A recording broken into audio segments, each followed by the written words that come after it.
en 1993 était en mesure d'avertir l'ONU et les pays étrangers. Avant même le début des massacres, près de 2500 soldats onusiens étaient au Rwanda. Ils intervenaient pour faciliter les accords entre le gouvernement en poste et le FPR. Pourtant, après le début du massacre, l'ONU a retiré toutes ses troupes, n'y laissant que 200 soldats. L'une des actions menées par cette dernière pendant le massacre ne visait pas un soutien réel à la population massacrée, mais plutôt l'évacuation d'urgence des derniers étrangers présents. Ce n'est que le 16 mai que l'ONU a envoyé 5500 casques bleus pour défendre les civils rwandais. Pendant le massacre, le terme de génocide ne fut pas prononcé. L'ONU a par après reconnu ses torts face au génocide en affirmant n'en avoir pas suffisamment fait. Après les événements,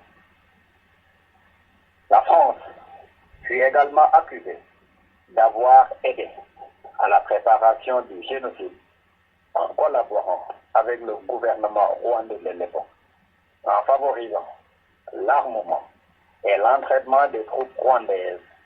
Plusieurs pays, dont la Belgique, les États-Unis, ont par la suite reconnu leur part de responsabilité dans ce génocide. En 2004, l'ONU, l'Organisation des Nations Unies, nommait un conseiller spécial chargé de la prévention des génocides.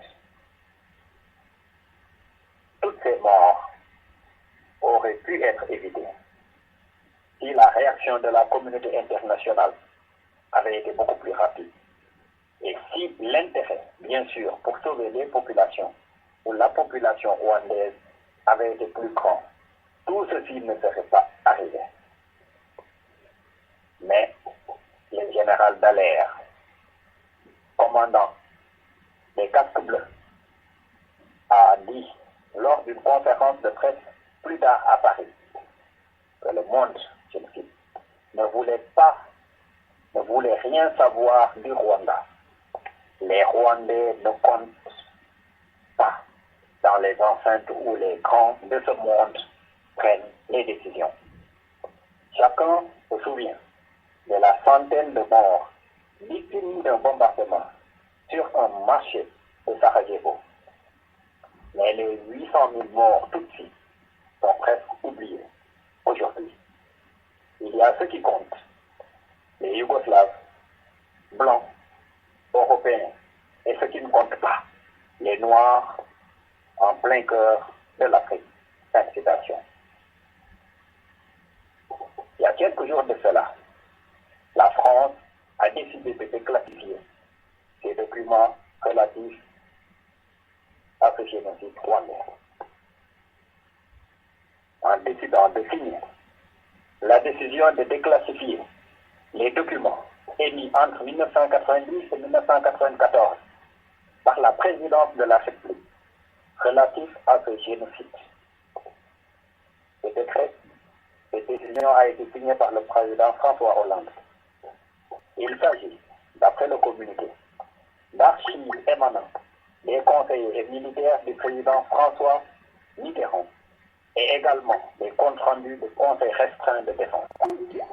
Cette décision qui survient le jour du 21e anniversaire du déclenchement du génocide, qui a fait 800 000 morts en 1994, a été signée par le secrétaire général de l'Élysée en présence d'un ancien ministre et mandataire des archives de la présidence Mitterrand.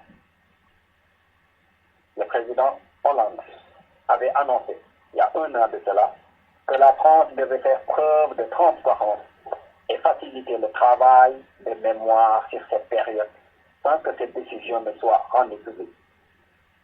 Depuis, le recensement des archives a été lancé et coordonné par le secrétariat général de la Défense et de la Sécurité nationale. Les documents mêlant des notes des conseils diplomatiques et militaires de l'Élysée, mais aussi de comptes rendus conseil restreint de défense et de réunions interministérielles. Ils seront ainsi mis à la disposition des chercheurs et des associations de victimes, souligne toujours la présidence française. Les massacres de 1994, essentiellement dirigés contre la minorité tutsi, avaient donc fait le chiffre officiel 800 000 morts en quelques mois.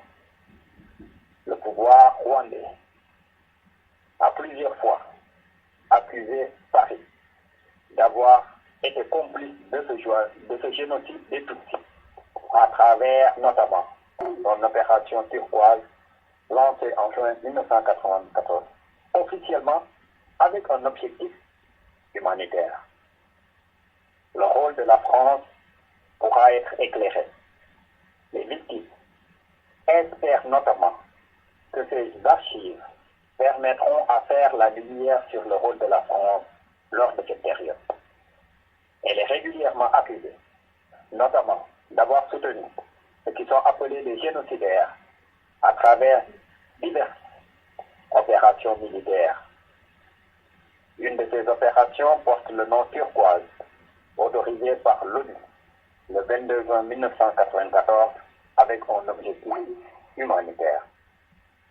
En 2007, un rapport d'enquête réalisé par Kigali, donc le Rwanda, reproche le soutien français à l'armée rwandaise de l'époque entre 1990 et 1994. Ce rapport parle de collecte de renseignements, de supervision stratégique et opérationnelle dans la guerre contre les FDR, qui était le mouvement rebelle du président rwandais actuel Paul Kagame. Le rapport cite aussi un officier belge, témoin d'une livraison de munitions au tout début du génocide. Déjà en 2012, le journal Libération avait révélé que 15 missiles français Mistral étaient dans l'arsenal rwandais à la veille des massacres. Or, il y avait embargo international à l'époque.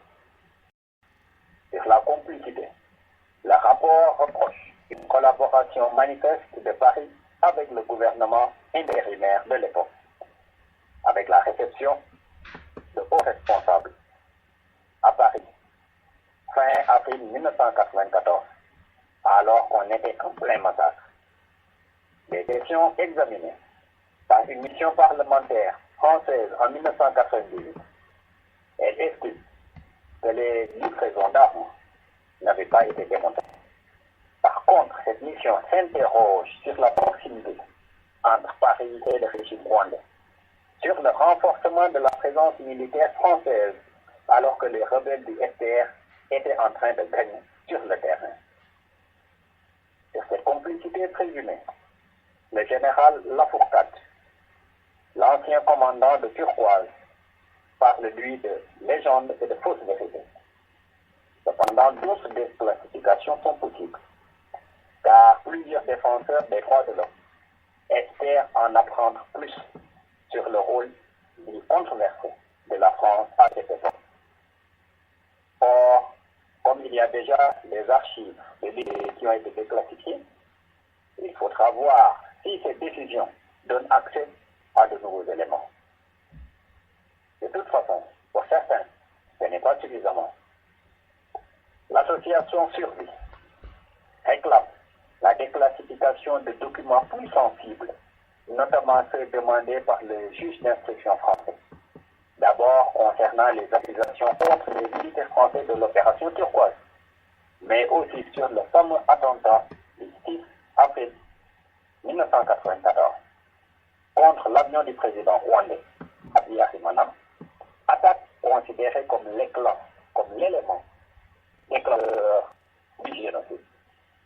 Parmi ces documents aussi figurent les archives Kiles, du nom de l'ancien ministre socialiste français, Paul Kiles, qui avait présidé la mission des commissions de la défense et des affaires étrangères de l'Assemblée nationale sur les opérations militaires conduites par la France et l'ONU, notamment au Rwanda, entre 1990 et 1994. Ce rapport a été publié en décembre 1998. D'ores et déjà, la présidence française a promis la déclassification d'autres archives, comme celle de l'Assemblée nationale, des ministères des Affaires étrangères et de la Défense. Mais cependant, chacun allant à son rythme. Cette première déclassification intervient en tout cas 5 semaines après la visite du président rwandais à Paris. Cette visite, dite d'ordre privé, avait précisé Kigali. Paul Kagame n'avait d'ailleurs pas rencontré les autorités françaises. Par contre, il s'était entretenu avec l'ancien président de la République française. Cette visite intervenait aussi dans une période où les relations sont de nouveau tendues entre Paris et Kigali. Il y a un an, Paul Kagame avait annoncé que la France avait eu un rôle direct dans la préparation et l'exécution des massacres. Et en réponse à cette phrase, Paris avait boycotté la commémoration du 20e anniversaire de ce génocide, l'année dernière. Il y a eu des réactions du côté de la classe politique française en lien avec cette déclassification. Il y a la réaction de Philippe Gosselin, vice-président du groupe d'amitié France-Rwanda. Il y a également la réaction du député écologiste, Noël Mamère, qui se bat depuis longtemps pour connaître le rôle précis joué par la France dans cette affaire. Il se dit satisfait que ces documents soient enfin accessibles. Donc, dans la mesure où ce génocide a tué plus d'1 million de personnes, alors que les chiffres officiels parlent de 800 000, entre le mois d'avril et le mois de juillet 1994, et qu'il paraît évident aujourd'hui, après la mission d'information menée en 1998, les recherches historiques, les documents officiels, ce qui sortent vont sans doute le prouver. Parce qu'il y a une soupçon très fort, non pas d'une complicité politique, mais en tout cas d'un aveuglement du plus haut sommet de l'État sur ce qui s'est passé avec ce génocide. Et ce génocide qui est parmi les plus grands génocides du XXe siècle. Chers amis de la Radio Cocorico Internationale, aujourd'hui, en tout état de cause, peu de chefs d'État prennent la peine de se rendre à Kigali, où se déroulent chaque année les cérémonies d'anniversaire de ce génocide. N'est-ce pas là la démonstration même de l'indifférence des puissances occidentales à l'égard de la tragédie qui a dévasté le Rwanda et causé la mort d'1 million de personnes. Et cette horreur, de cette ampleur, si cette horreur, de cette ampleur aussi, se reproduisait, la richesse des puissances mondiales servirait-elle à sauver, bien servirait-elle à sauver des vies humaines, même si les vies humaines ne servent pas à l'économie mondiale. C'est une question qui nous amène à dire qu'au-delà du développement économique, basé sur la bonne gouvernance, un génocide, une guerre pratique est un frein au développement. Et on espère qu'à travers ce génocide, ce qui se passe ces semaines, ces jours, en Afrique du Sud, peut être considéré comme une honte pour le continent. Parce que c'est des Africains qui massacrent d'autres Africains, en oubliant que pendant la période d'apartheid, pendant la période de la lutte de libération nationale des Sud-Africains, ces jeunes Sud-Africains qui étaient dans les instants comme l'ANC ont trouvé refuge dans les pays limitrophes et plus loin, dans d'autres pays africains. Et c'est une leçon qui doit être retenue pour savoir que pour que l'Afrique se développe, ça passe